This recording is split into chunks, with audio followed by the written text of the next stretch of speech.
चलिए बिस्मिल्लाहिर्रहमानिर्रहीम। आज हम पढ़ेंगे physical properties of aldehyde and ketones.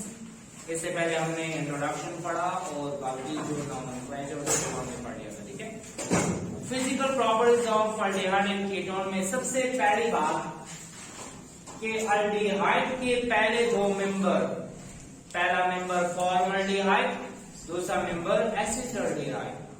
Formaldehyde का दूसरा नाम मीथेनल होता है और एसिटाल्डिहाइड का दूसरा नाम आइफैक्ट इथेनल होता है। तो मीथेनल और इथेनल की जो स्मेल है वो इरिटेटिंग स्मेल होती है, वो अनप्लीजेंट स्मेल होती है।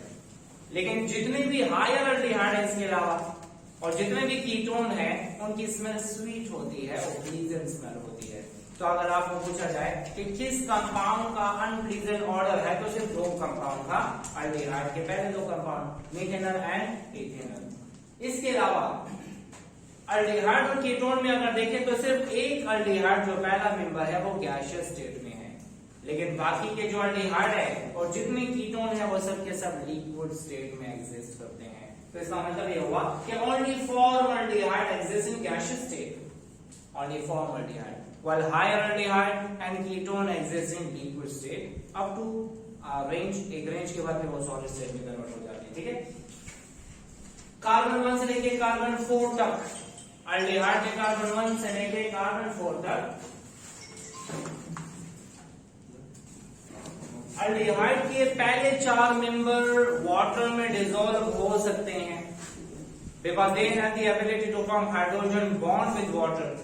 जैसे कि अगर हम देख लेते हैं कि एल्डिहाइड का पहला मेंबर है फॉर्मल्डिहाइड, तो फॉर्मल्डिहाइड क्या है? HC डबल बॉन्ड और H। इस एल्डिहाइड के ऑक्सीजन के पास लोन पेयर है, ये हाइड्रोजन बॉन्ड बनाता है वाटर के हाइड्रोजन के साथ। तो formaldehyde is completely soluble in water because they can form hydrogen bond with water. लेकिन आपने सुना होगा कि जैसे जैसे अल्काइल ग्रुप का साइज बड़ा होता है या जैसे जैसे कार्बन एटम की तादाद ज्यादा होती है सॉल्युबिलिटी कम होती जाती है। रेंज है कार्बन 1 से लेकर कार्बन 4 तक एल्डिहाइड के 4 मेंबर पानी में डिसॉल्व होते हैं, लेकिन कीटोन के सिर्फ 2 मेंबर डिसॉल्व होते हैं क्योंकि कीटोन के पहले मेंबर में 3 कार्बन और दूसरे मेंबर में 4 कार्बन है। कीटोन में एक कार्बन वाला कीटोन नहीं होता, 2 कार्बन वाला कीटोन नहीं होता, कम से कम 3 कार्बन होने चाहिए पहले कीटोन के कंपाउंड में। ठीक है, तो कहने का मकसद ये एल्डिहाइड के 4 मेंबर डिसॉल्व होते हैं, कीटोन के 2 मेंबर डिसॉल्व होते हैं, but as the number of carbon atom increases solubility decreases. ठीक है, फॉर्मलिन अक्सर पूछा जाता है एमसीक्यू में, व्हाट इज फॉर्मलिन? आपने देखा होगा बायोलॉजी को जो लैब्स में स्पेसिमेन पड़े होते हैं, इंसेक्ट्स के स्पेसिमेन पड़े होते हैं और कुछ एनिमल्स भी होते हैं। ठीक है, तो उनको एक लिक्विड में रखा जाता है और वो लिक्विड होता है फॉर्मलिन। ठीक है, तो फॉर्मलिन क्या है? 40% फॉर्मल्डिहाइड का सोल्यूशन होता है। What is formalin? This is 40% formaldehyde solution and it is used to preserve specimen in biological labs. इसके अलावा जो डेड बॉडीज हैं उनको भी प्रिजर्व करने के लिए हम फॉर्मलिन लगा देते हैं, ठीक है, उसकी बॉडी के ऊपर ताकि डिकम्पोजिशन ना हो सके। तो formalin is a 40% formaldehyde solution. Formaldehyde gas है लेकिन पानी में डिसॉल्व हो सकती है, पानी में डिसॉल्व होने के बाद कौन सा सॉल्यूशन? फॉर्मलिन सॉल्यूशन बन जाता है। इसके अलावा अगर हम कंपैरिजन करें एल्डिहाइड और कीटोन का मेल्टिंग पॉइंट और बॉइलिंग पॉइंट, तो एल्डिहाइड एंड कीटोन में मौजूद है C double bond O। Carbon की इलेक्ट्रोनेगेटिविटी 2.5, ऑक्सीजन की इलेक्ट्रोनेगेटिविटी 3.5, माइनस करने से आता है 1। इसका मतलब this bond is polar bond. जब पोलर बॉन्ड होता है तो कार्बन पे आएगा पार्शियल पॉजिटिव और ऑक्सीजन पे आएगा पार्शियल नेगेटिव चार्ज। अब ये हो गया पोलर।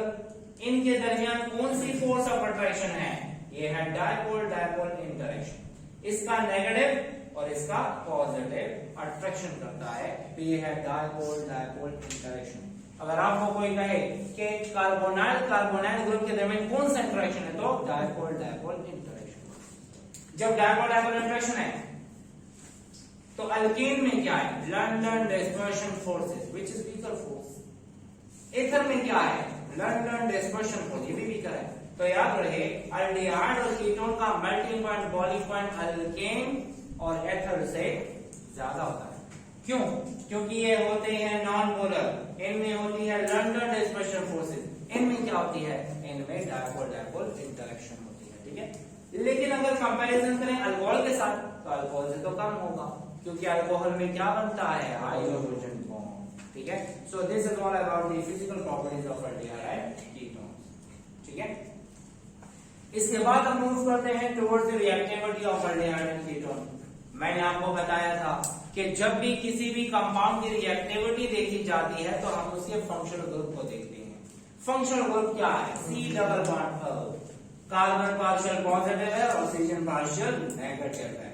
याद रहे इसकी पॉजिटिविटी की वजह से इस पे अटैक करता है नेगेटिवली चार्ज स्पीशीज, मतलब न्यूक्लियोफाइल। ये न्यूक्लियोफाइल आएगा इस पे अटैक करेगा। जब न्यूक्लियोफाइल किसी पे अटैक करता है तो अटैक करने के बाद डिपेंड करता है, अगर कंपाउंड अनसैचुरेटेड है, डबल बॉन्ड, तो एडिशन हो जाएगी। अगर कंपाउंड सैचुरेटेड है तो सब्स्टिट्यूशन हो जाएगी। अब ये क्या है, अनसैचुरेटेड है ना, यहां पर न्यूक्लियोफाइल अटैक तो करता है लेकिन ऐड हो जाता है, तो ऐसे रिएक्शन को बोलते हैं न्यूक्लियोफिलिक एडिशन रिएक्शन। तो याद रहे अगर आपसे पूछा जाता है कि अल्डिहाइड और कीटोन की कैरेक्टरिस्टिक रिएक्शन कौन से हैं, कैरेक्टरिस्टिक का मतलब जो ज्यादा वो शो करता है, तो ये कौन सा है, nucleophilic addition reaction. Addition reaction से पहले sp2 हाइब्रिडाइजेशन, एडिशन रिएक्शन होने के बाद sp3 हो जाता है, क्योंकि डबल बॉन्ड से हो जाएगा क्या, सिंगल बॉन्ड, तो sp2 से sp3। sp2 की शेप क्या है, ट्राइगोनल प्लेनर, और sp3 क्या है, tetrahedral. So the shape changes from trigonal planar to tetrahedral, 2-dimensional से 3-dimensional, 120 डिग्री एंगल से 109.5 डिग्री एंगल पे चला जाता है। इसका मतलब ये हुआ कि जब भी न्यूक्लियोफिलिक एडिशन रिएक्शन होती है तो हाइब्रिडाइजेशन चेंज होती है, शेप चेंज हो जाती है, एंगल चेंज हो जाता है और उसकी डायमेंशन चेंज हो जाती है, ठीक है। तो आपने याद रखना कि किससे कहां पे जाता है, ठीक है। अब आते हैं रिएक्शन। अच्छा, रिएक्शन के बाद जब भी हम न्यूक्लियोफिलिक एडिशन रिएक्शन करते हैं तो इनको दो तरीके से कैटालाइज किया जा सकता है। This reaction can be catalysed by the help of N acid and can be catalysed by the help of a base. हम न्यूक्लियोफिलिक एडिशन करते हैं लेकिन एडिशन से पहले हम कैटालिस्ट इस्तेमाल कर लेते हैं। कौन सा, एसिड, कभी कभी बेस भी इस्तेमाल करते हैं। जब हम न्यूक्लियोफिलिक एडिशन से पहले एसिड इस्तेमाल करेंगे तो तब क्या होगा, और अगर बेस इस्तेमाल करेंगे तो तब क्या होगा, वो देख लेते हैं। अच्छा, अब यहां देखें, हम ऐसा करते हैं, ये है पार्शियल पॉजिटिव और ये है पार्शियल नेगेटिव। हम न्यूक्लियोफाइल को ऐड करना चाहते हैं लेकिन उस एडिशन से पहले मैं लेना चाहता हूं क्या, एसिड एज अ कैटलिस्ट। क्या ले रहे हैं, acid as a catalyst. Acid क्या करता है, lone pair of electron accept करता है। क्या करता है, lone pair of electron acceptor. Oxygen के पास क्या है, लोन पेयर है। ये हाइड्रोजन आता है, इससे लोन पेयर लेके क्या बनाएगा, कोऑर्डिनेट कोवैलेंट बॉन्ड। इस पे कौन सा चार्ज आएगा, पॉजिटिव, क्योंकि इसका लोन पेयर तो वो ले लेता है। अब क्या होगा, ऑक्सीजन पे पॉजिटिव आया तो अनस्टेबल, वो क्या करेगा, वो इस कार्बन से इलेक्ट्रॉन ले लेता है। जब कार्बन से इलेक्ट्रॉन लेगा, ऑक्सीजन का पॉजिटिव खत्म, अब पॉजिटिव कहां, कार्बन पे आ। तो देखें इससे वहां क्या हुआ, ऊपर OH है, डबल से हो गया सिंगल बॉन्ड और कार्बन पे आया पॉजिटिव। अब सुनिए, न्यूक्लियोफाइल अटैक करना चाहता है इस पे और फिर न्यूक्लियोफाइल अटैक करना चाहता है इस पे। कहां पर अटैक आसानी से होगा, यहां पर। क्यों, यहां पर पार्शियल पॉजिटिव है, यहां पर कंप्लीट पॉजिटिव। इसका मतलब ये हुआ एसिड की वजह से रिएक्शन तेज हो जाएगा। पहले न्यूक्लियोफाइल तेजी से अटैक नहीं कर सकता था, अब वो तेजी से अटैक करेगा। एक और बात जो एमसीक्यू में आती है, जब भी हम एसिड के जरिए से इस रिएक्शन को कैटालाइज करते हैं तो कार्बन पे कौन सा चार्ज आता है, पॉजिटिव। जिस पे पॉजिटिव होता है वो इलेक्ट्रोफाइल होता है। क्या होता है, इलेक्ट्रोफाइल है, इलेक्ट्रॉन डिफ्यूजन। तो इसका मतलब ये हुआ एसिड इंक्रीज करता है कौन सा कैरेक्टर, इलेक्ट्रोफिलिक कैरेक्टर किसका, कार्बोनाइल कार्बन का। अक्सर एमसीक्यू में आता है acid catalyse nucleophilic addition reaction increases dash character of carbonyl carbon, तो electrophilic character of carbonyl carbon.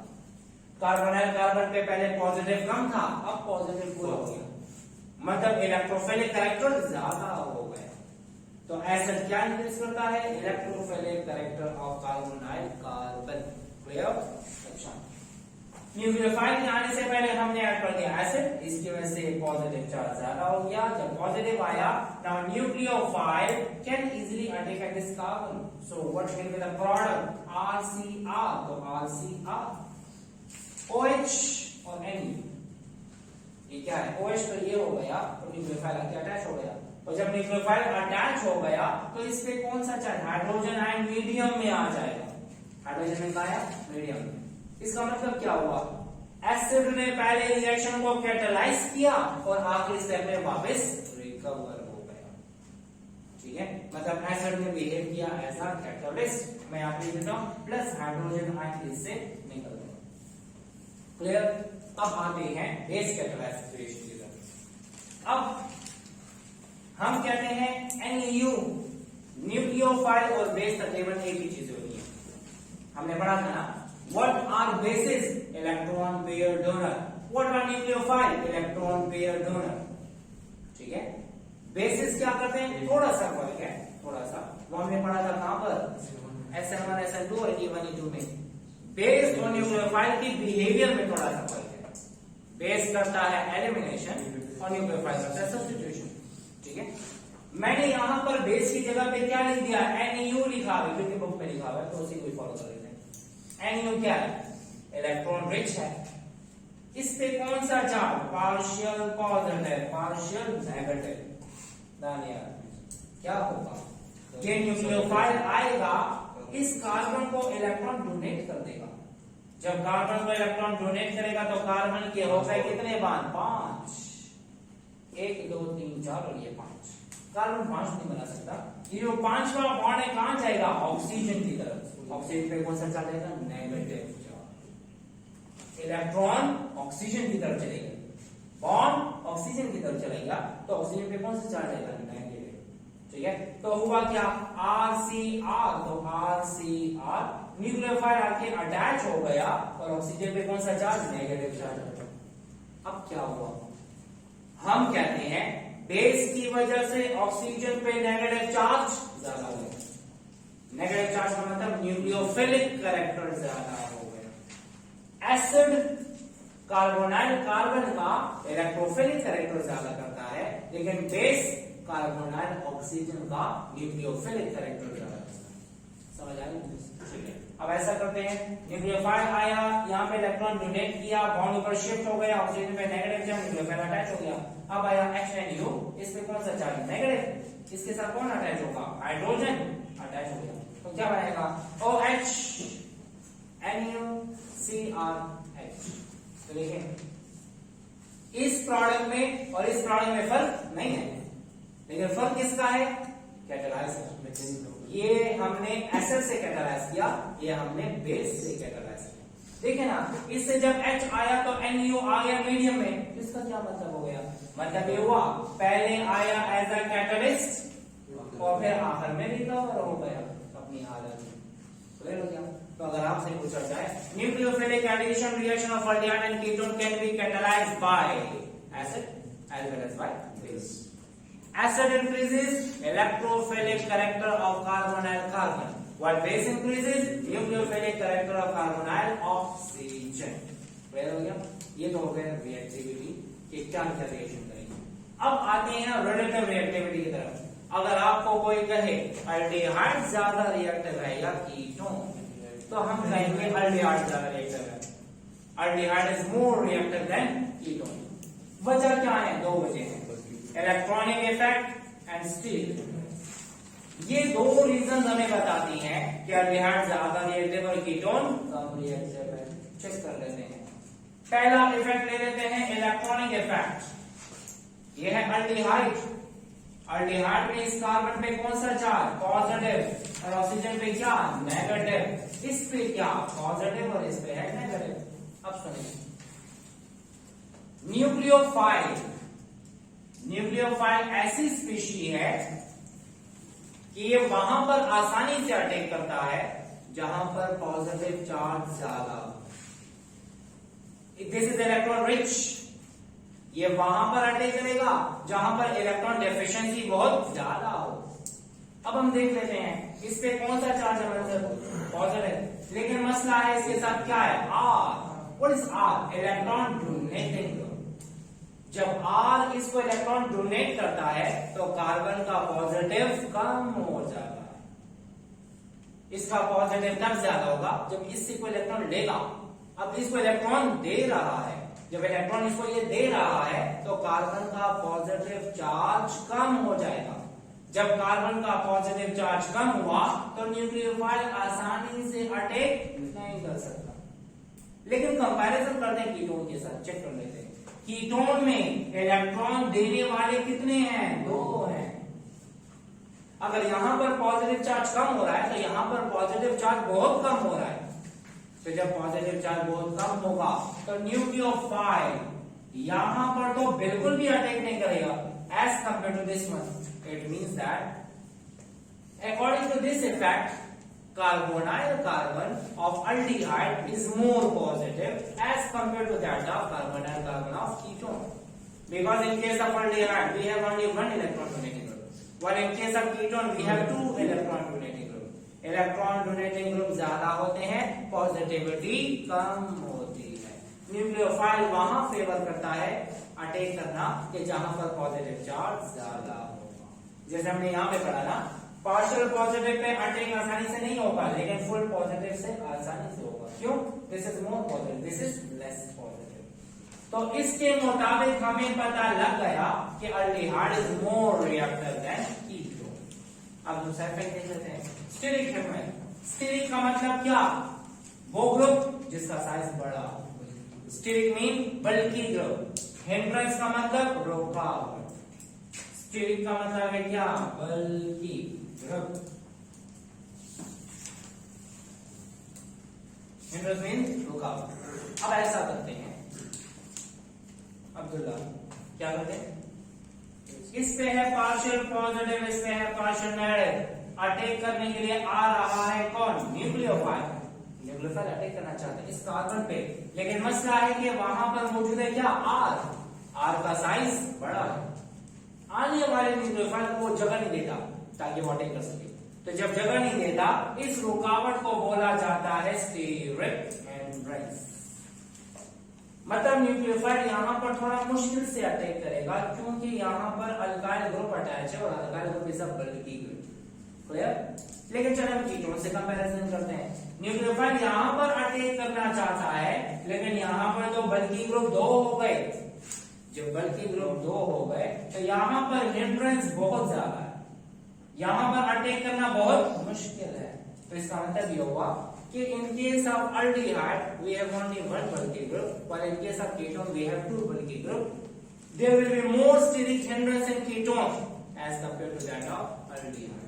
So that's why nucleophile can easily attack an aldehyde as compared to that of ketone. ठीक है? इन सारी बातों का मतलब ये हुआ कि aldehyde is more reactive than ketone. अगर आपको कोई कहे सबसे ज्यादा रिएक्टिव aldehyde और ketone में कौन है, तो फॉर्मल्डिहाइड, क्योंकि फॉर्मल्डिहाइड में हाइड्रोजन ही अटैच है, वहां पे अल्काइल ग्रुप अटैच नहीं है। ठीक है?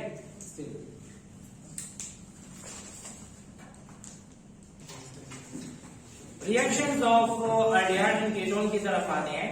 पहली इंपॉर्टेंट बात आप याद रख लें कि अल्डिहाइड और कीटोन में न्यूक्लियोफिलिक एडिशन तो होती है, लेकिन हम जनरल रिएक्शन की बात करते हैं। अल्डिहाइड और कीटोन में 2 रिएक्शन होते हैं, एक रिडक्शन, दूसरा ऑक्सीडेशन। याद रहे अल्डिहाइड और कीटोन में रिडक्शन रिएक्शन कॉमन होते हैं। जैसे रिडक्शन होगी अल्डिहाइड में वैसे रिडक्शन होगी कीटोन में। ठीक है? इसका मतलब ये हुआ कि अल्डिहाइड और कीटोन को रिडक्शन रिएक्शन से डिस्टिंग्विश नहीं कर सकते। अगर हमें कोई कहे रिडक्शन रिएक्शन से हम अल्डिहाइड और कीटोन को डिस्टिंग्विश कर सकते हैं, तो हम कहेंगे नहीं, जिस तरह रिडक्शन होती है अल्डिहाइड में वैसे ही रिडक्शन होती है कीटोन में, तो वो डिस्टिंग्विशिंग रिएक्शन नहीं है। लेकिन अगर ऑक्सीडेशन की बात की जाए तो याद रहे अल्डिहाइड को ऑक्सीडाइज आसानी से किया जा सकता है, कीटोन को आसानी से नहीं किया जा सकता।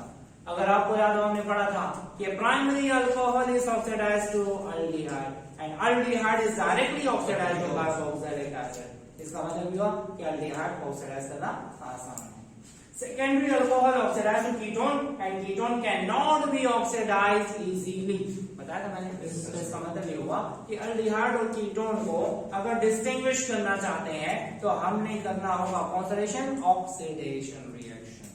तो अगर आपसे पूछा जाए अल्डिहाइड और कीटोन का कॉमन रिएक्शन क्या है, रिडक्शन, और अनकॉमन या डिस्टिंग्विशिंग रिएक्शन क्या है, तो वो ऑक्सीडेशन रिएक्शन है। ठीक है, तो अब पहले हम आते हैं रिडक्शन रिएक्शंस की तरफ। रिडक्शन में पहले दो रिएक्शन बहुत इंपॉर्टेंट है, ये अक्सर शॉर्ट क्वेश्चन में आते हैं कि what is Clemmensen reduction of aldehyde and ketone and what is Wolff Kishner reduction of aldehyde and ketone. याद रहे क्लेमेंसन रिडक्शन की जाती है तो अल्डिहाइड और कीटोन कन्वर्ट हो जाते हैं हाइड्रोकार्बन में, हाइड्रोकार्बन मतलब अल्केन्स में। ठीक है, so what is the product of Clemmensen reduction, aldehyde and ketone are converted into alkanes और हाइड्रोकार्बन। मैं यहां पर लिख देता हूं हाइड्रोकार्बन, हाइड्रोकार्बन। अगर आपसे पूछा जाए क्लेमेंसन रिडक्शन में हम कौन सा रिड्यूसिंग एजेंट इस्तेमाल करते हैं, तो कहना है कि zinc amalgam. What is zinc amalgam, हर वो एलॉय जिसमें मरकरी होता है उसको एमलगम कहा जाता है। मतलब जिंक एमलगम है तो जिंक के साथ मरकरी अटैच है, ये है ZnHg। तो हर वो alloy which consists of mercury that is called as amalgam। ठीक है, जैसे कि सिल्वर एमलगम है जिसको डेंटल एमलगम भी कहते हैं, टूथ फिलिंग के लिए इस्तेमाल किया जाता है डेंटल एमलगम, सिल्वर एमलगम होता है। ठीक है, अच्छा अगर आपसे पूछा जाए कि ये जिंक एमलगम ज्यादा रिड्यूसिंग है या लिथियम एल्यूमिनियम हाइड्राइड ज्यादा रिड्यूसिंग है, which one is more reducing? Zinc amalgam is more reducing. क्यों? क्योंकि लिथियम एल्यूमिनियम हाइड्राइड अल्डिहाइड को सिर्फ अल्कोहल में कन्वर्ट करता है, लेकिन जिंक एमलगम अल्डिहाइड और कीटोन को अल्केन्स में कन्वर्ट कर देता है। तो इसका मतलब ये हुआ कि zinc amalgam is more reducing as compared to that of lithium aluminium hydride. ठीक है, ये स्ट्रॉन्गेस्ट रिड्यूसिंग एजेंट है, लेकिन उससे भी ज्यादा कौन है, जिंक एमलगम है। ठीक है, तो ये रिएक्शन किसकी प्रेजेंस होता है, कंसंट्रेटेड HCl की प्रेजेंस।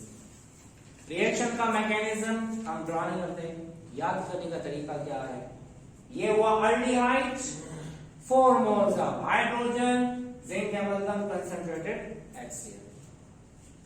ये जो 4 हाइड्रोजन है इनमें से 2 हाइड्रोजन इस ऑक्सीजन को निकाल के लेके चले जाएंगे। डायरेक्ट तरीका बता रहा हूं ताकि आप याद कर सकें, ये मैकेनिज्म ऐसा नहीं है, मैकेनिज्म किसी और तरीके से है।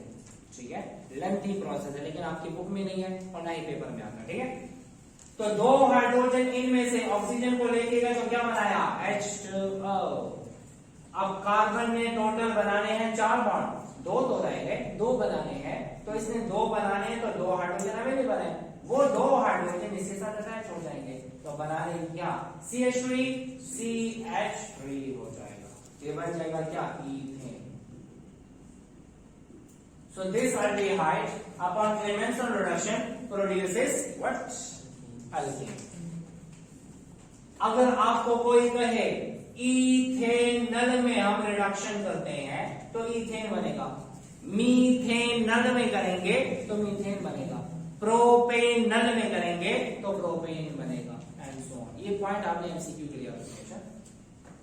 जिस तरह रिडक्शन होगी है अल्डिहाइड में, वैसे ही रिडक्शन होगी कीटोन में, क्योंकि reduction reaction are the common reaction for aldehyde and ketones.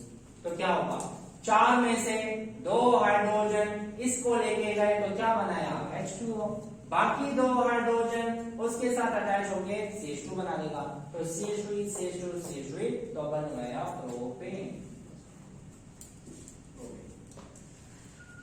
तो ये हुआ हमारे पास क्लेमेंस रिडक्शन। आपने पहले ये बातें लिख देनी है और इसको डिफाइन भी कर देना है, एक्सप्लेन भी कर देना है कि when ethanol is treated with zinc amalgam in the presence of concentrated HCl we get ethane and one more of water। तो एक दो लाइन इससे भी आ जाएगी, ठीक है। तो आपका पेपर में अगर क्वेश्चन आता है कि क्लेमेंस रिडक्शन पे शॉर्ट नोट लिखें या वोल्फ-किश्नर पर लिखें या दोनों भी लिखें, तो आपने पहले ये बातें लिखनी है और इसके बाद फिर इसको एक्सप्लेन भी कर देना है, ठीक है। Just like ethanol, propanone can also be reduced to propane by treating with zinc amalgam and concentrated HCl, ठीक है। तो ये सारी की सारी बातें इसमें लिखनी है। ये है क्लेमेंस रिडक्शन। इसके बाद आते हैं वोल्फ-किश्नर रिडक्शन। याद रहे क्लेमेंस रिडक्शन में रिड्यूसिंग एजेंट जिंक अमलगम है, लेकिन वोल्फ-किश्नर रिडक्शन में रिड्यूसिंग एजेंट हाइड्रोजीन है। What is hydrazine? H2 and single bond NH2, जिसको लोग समझते हैं कि ऑर्गेनिक नहीं है, ये इनऑर्गेनिक है। It behaves like an organic compound, it can combust like organic compound, but this is not an organic compound, ठीक है। वो अलग बात है कि हाइड्रोजन को हटा के आग लगा दो फिर तो ऑर्गेनिक हो जाएगा। वो अलग बात है कि हाइड्रोजन को हटा के बेंजीन लगा दो तो फिनाइल हाइड्रोजन बन जाएगा, अल्काइल हाइड्रोजन बन जाएगा, तो फिर तो ऑर्गेनिक हो जाएगा। वो ऑर्गेनिक होगा तो बेंजीन की वजह से, वो ऑर्गेनिक होगा तो अल्काइल की वजह से। By itself this is inorganic. क्या है? इनऑर्गेनिक, ठीक है। अच्छा, यहां पर रिड्यूसिंग एजेंट है हाइड्रोजीन। वहां पर क्या हो रहा था? अल्डिहाइड कीटोन डायरेक्टली अल्केन में कन्वर्ट हुए, यहां पर डायरेक्टली कन्वर्ट नहीं होंगे। पहले अल्डिहाइड और कीटोन से एक कंपाउंड बनेगा, हाइड्रोजीन से एक कंपाउंड बनेगा, हाइड्राजोन कहलाता है। क्या कहलाता है? हाइड्रोजोन। तो हाइड्रोजीन पहले स्टेप में हाइड्रोजोन बनाएगा और हाइड्रोजोन को डाल देते हैं बॉइलिंग इथाइलिन ग्लाइकोल में। किसमें डालते हैं? Ethylene glycol. What is ethylene glycol? Anti freezing agent के तौर पे समझ लेते हैं। ये विसिंगल अल्कोहल याद नहीं आता। ग्लाइकोल किसे कहते हैं? जब एडजेसेंट कार्बन एटम पे OH अटैच, ठीक है। अच्छा, अब रिएक्शन की तरफ आते हैं। ये क्या है? इथेनॉल। This is ethanol. ये क्या है? हाइड्रोजीन। मैकेनिज्म तो कुछ और है। आरिफ, कैसे है मैकेनिज्म? थोड़ा सा बता देता हूं, थोड़ा सा बता देता हूं। वो तो डायरेक्ट है, वो मैकेनिज्म नहीं है। मैं डायरेक्ट बताता हूँ डायरेक्ट कैसे होगा। ये लोन पेयर पहले आके डोनेट हो जाता है, इसको बॉन्ड जाता है ऊपर, हाइड्रोजन आता है वहां, फिर वाटर निकल जाता है, तो फिर हाइड्रोजन बन जाता है। मतलब 3 स्टेप में ये प्रोसेस होता है। हम डायरेक्टली करते हैं याद करने के लिए। इससे निकाल दो 2 हाइड्रोजन, इसके ऑक्सीजन के साथ चला गया तो क्या बनाएगा? H2O बनाएगा। मतलब इसमें से वाटर मॉलिक्यूल निकल गए। हाइड्रोजीन के 2 हाइड्रोजन निकल गए, ऑक्सीजन के साथ क्या बनाया? वाटर। अब क्या होगा? नाइट्रोजन ने भी 2 बॉन्ड बनाने हैं, कार्बन ने भी बनाने हैं, तो ये आपस में बना लेते हैं। तो क्या हो जाएगा? CH3 CH, C के साथ डबल बॉन्ड N और डबल बॉन्ड N के साथ NH2। याद रहे कि अगर C डबल बॉन्ड N के साथ H आता है, इसको हम इमाइंस कहते हैं। क्या कहते हैं? इमाइंस। C डबल बॉन्ड N के साथ NH2 आ जाए, इसको हम हाइड्राजोन कहते हैं। और अगर C डबल बॉन्ड N के साथ OH आ जाए, इसको ऑक्साइन कहते हैं। ये चीज हमें याद रखनी है। C double bond NH इमाइंस, C double bond N के साथ NH2 hydrazone, C double bond N के साथ OH ऑक्साइन। ऑक्साइन अभी बनेगा। अच्छा, इमाइंस हम ऑलरेडी बना चुके हैं, ठीक है। अच्छा, अब आते हैं कैसे हुआ। 2 H गए O के साथ, तो वाटर निकल गया, N के साथ डबल बॉन्ड बनाया ना कार्बन ने, तो क्या हो गया, ये बन गए। इसको बोलते हैं इथेनल हाइड्राजोन, इसको बोलते हैं इथेनल हाइड्राजोन। अल्डिहाइड और कीटोन को क्लेमेंसन रिडक्शन से डायरेक्टली कन्वर्ट करते हैं अल्केन्स में, लेकिन यहां पे पहले क्या बना, हाइड्राजोन बना। इस हाइड्राजोन को डाल देते हैं एक लिक्विड में, और वो लिक्विड का नाम क्या है, इथाइलिन ग्लाइकोल। इथाइलिन ग्लाइकोल का बॉइलिंग पॉइंट 197 डिग्री सेंटीग्रेड से ऊपर है, तो मतलब हमने टेम्परेचर कितना दिया, 200 डिग्री सेंटीग्रेड। किसकी प्रेजेंस में, KOH की प्रेजेंस में। इसका मतलब ये हुआ क्लेमेंसन रिडक्शन है एसिड कैटालाइज्ड एंड वुल्फ-किश्नर है बेस कैटालाइज्ड। ये कौन सा कैटालाइज है, बेस कैटालाइज्ड। ये सारे पॉइंट्स एमसीक्यू के लिए इंपॉर्टेंट है, जो पॉइंट में बीच में बता रहा हूं। अच्छा, हम जैसे ही इसको डाल देते हैं इसमें रीअरेंजमेंट हो जाती है। सुने, हाइड्राजोन से अल्केन जो बनता है 3-4 स्टेप्स में बनता है, और 3-4 स्टेप फॉलो करने की जरूरत नहीं है, मैं डायरेक्ट बता देता हूं। याद कैसे करना है, ये जो H है ना, इनसे निकल के इस कार्बन के साथ अटैच हो जाए। 2 हाइड्रोजन NH2 के इस कार्बन के साथ अटैच कर दें तो क्या बनेगा, CH3 सिंगल बॉन्ड CH3। अब ये तो N रह गए और 2 बॉन्ड रह गए, वो एक बॉन्ड यहां आया, दूसरा बॉन्ड यहां आया, तो N ट्रिपल बॉन्ड N बन जाएगा। मैकेनिज्म ये नहीं है, ये मैं आपको याद करने का तरीका बता रहा हूं। हाइड्राजोन से अल्केन कैसे बनाना है, 2 हाइड्रोजन को इस कार्बन के साथ अटैच कर दें तो अल्केन बन जाएगा, और ये जो N सिंगल बॉन्ड N है तो वो N ट्रिपल बॉन्ड N बन जाएगा। सो दिस बिकम्स इथेन, और इससे बना N2 निकल गए नाइट्रोजन। तो इसका मतलब ये हुआ कि पहले अल्डिहाइड से बनेगा हाइड्राजोन, हाइड्राजोन को डालेंगे इथाइलिन ग्लाइकोल में, और इथाइलिन ग्लाइकोल में डालने के बाद हीट क्या, कितना, 200 डिग्री सेंटीग्रेड पोटेशियम हाइड्रोक्साइड की प्रेजेंस में वी गेट अल्केन। इसी वजह से आपकी बुक में एक इस असाइनमेंट में एमसीक्यू है। एमसीक्यू ये है कि हम C डबल बॉन्ड O को CH2 में कन्वर्ट करते हैं, देखे ना, C डबल बॉन्ड O को हमने किस में कन्वर्ट किया, CH2 में। तो C डबल बॉन्ड O को हमने CH2 में कन्वर्ट किया तो क्लेमेंसन रिडक्शन से होगा या वुल्फ-किश्नर से, तो क्लेमेंसन से होगा। इससे भी तो होता है लेकिन डायरेक्टली नहीं होता। तो आपके बुक में एमसीक्यू में दोनों ऑप्शन लिखे हुए थे, उसमें वुल्फ-किश्नर भी था और जिंक एमाल्गम भी था, तो ज्यादा सूटेबल आंसर जिंक एमाल्गम है। ठीक है, C double bond O is converted into CH2 by which reagent, zinc amalgam NaCl। ठीक है, वुल्फ-किश्नर का प्रोडक्ट क्या है, प्रोडक्ट अल्केन बन सकता है लेकिन डायरेक्टली नहीं बन सकता। ठीक है, तो उसमें बहुत ऑप्शन नहीं था, उसमें ये वाला ऑप्शन था। क्लियर हो गया। जिस तरह हाइड्राजोन बना अल्डिहाइड से, इस तरह हाइड्राजोन बनता है कीटोन से, सेम मैकेनिज्म, कोई भी डिफरेंस नहीं है। मैंने कहा जैसे रिडक्शन होगी अल्डिहाइड में वैसे रिडक्शन होगी कीटोन में। तो देख लेते हैं क्या होगा वैसे। ये हुआ हाइड्रोजन, हाइड्रोजन इसके 2 हाइड्रोजन किसके साथ जाएंगे, ऑक्सीजन के साथ, क्या बनाएगा, वाटर। ये ले वाटर निकल जाएगा, ये कार्बन डबल बॉन्ड बनाएगा इसके साथ, नाइट्रोजन के साथ, तो C डबल बॉन्ड N और N के साथ NH2। ये बन गया क्या, एसीटोन हाइड्रोजन बन जाएगा, या प्रोपेनोन हाइड्रोजन हो जाएगा। अब इसको डाला हमने इथाइलिन ग्लाइकोल में, अब क्या होगा, मैकेनिज्म तो हमने पढ़ा है, हम तो याद करने का तरीका दिखाएंगे।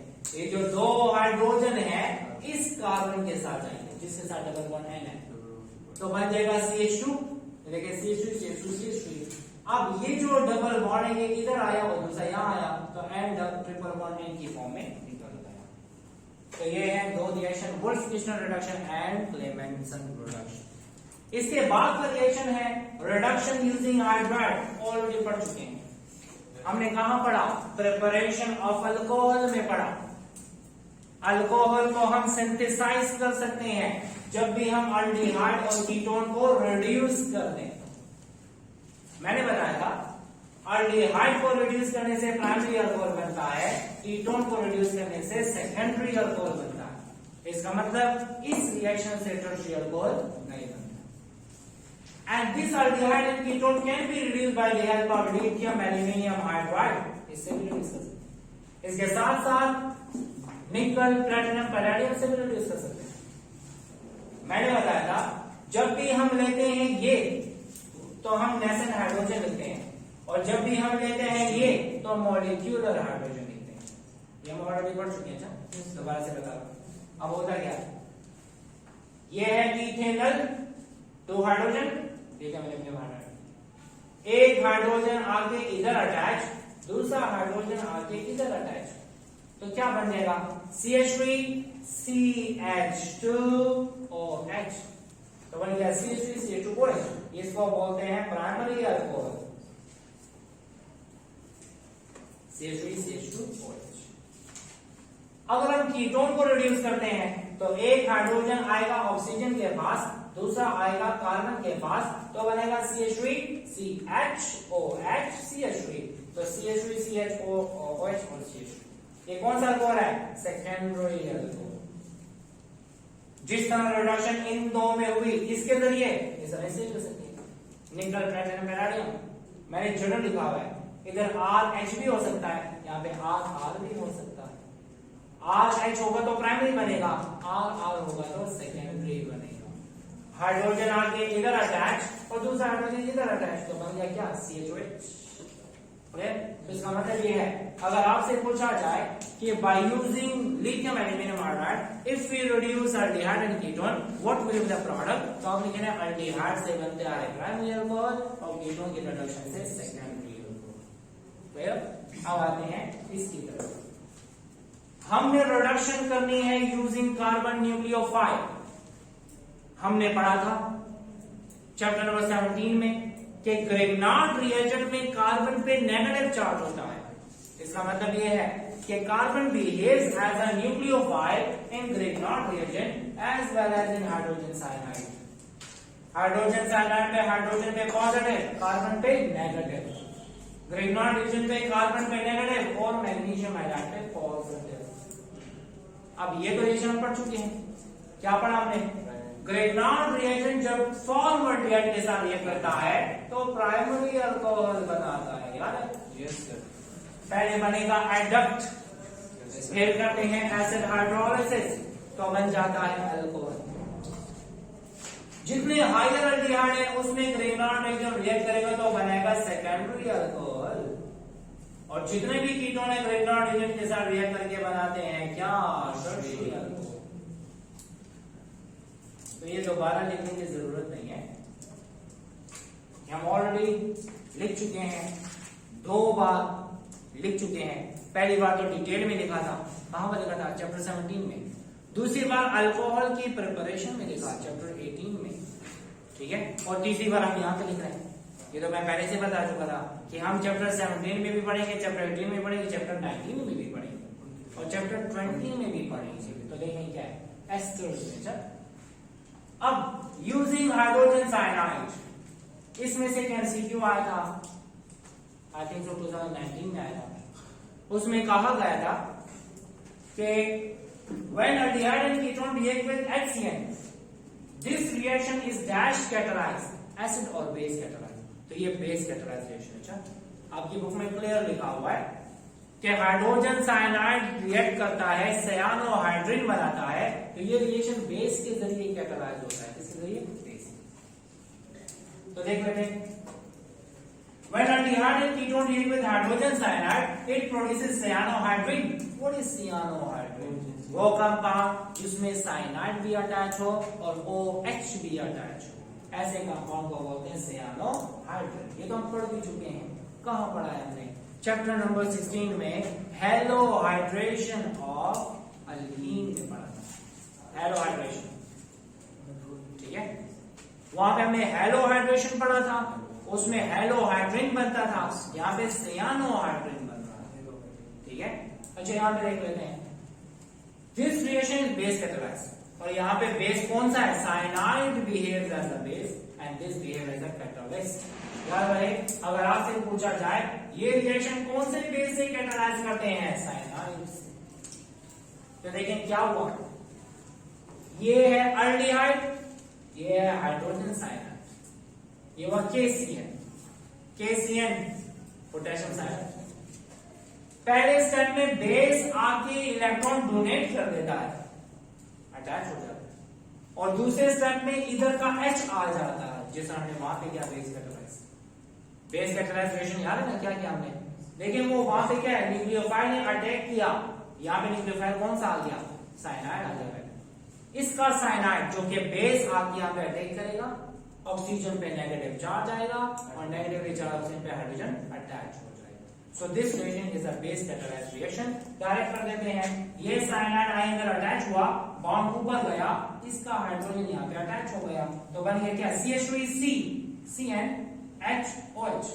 तो CH3CHCnOH, तो इसे बोलते हैं क्या, इथेनॉल सियानोहाइड्रेट। समझ आ रही? एक और बात, आईयूपैक नेम देते हैं तो साइनाइड को हम प्रेफर करते हैं, क्या करते हैं, प्रेफर। कैसे प्रेफर करते हैं, पैरम चेन का नाम अल्कोहल से नहीं आएगा, पैरम चेन का नाम अल्केन नाइट्राइल से आएगा। जिस कंपाउंड में साइनाइड होता है उसको नाइट्राइल्स कहते हैं। चैप्टर नंबर 20 में डिटेल में पढ़ेंगे इंशाल्लाह। Nitriles can also be considered as a derivative of carboxylic acid, ठीक है, वो वहां पे पढ़ेंगे। इसका नाम क्या है, select the longest continuous chain, chain कहां पर है, नंबरिंग कहां से करें, राइट से। ये हुआ कार्बन 1, कार्बन 2, कार्बन 3। 2 पे है हाइड्रोक्सी, इसका नाम क्या है, 2 पे है हाइड्रोक्सी। 3 कार्बन है propane nitrile, 2 hydroxy propane nitrile. इसका क्या नाम होगा, इसका नाम होगा क्या, 2 हाइड्रोक्सी 2 मिथाइल प्रोपेन नाइट्राइल। इसमें 2 ब्रांचेस हैं, इसका नाम है 2 हाइड्रोक्सी 2 मिथाइल प्रोपेन नाइट्राइल। तो ये है रिएक्शन। इसके बाद हमने अगले रिएक्शन की तरफ आना है कि जिसमें हम नाइट्रोजन को एज अ न्यूक्लियोफाइल ट्रीट करते हैं, और नाइट्रोजन एज अ न्यूक्लियोफाइल जो रिएक्शन करता है, तो जिस तरह वुल्फ किश्नर में हमने रिडक्शन पढ़ा रिएक्शन, उसी तरह नाइट्रोजन न्यूक्लियोफाइल बने हैं, ठीक है।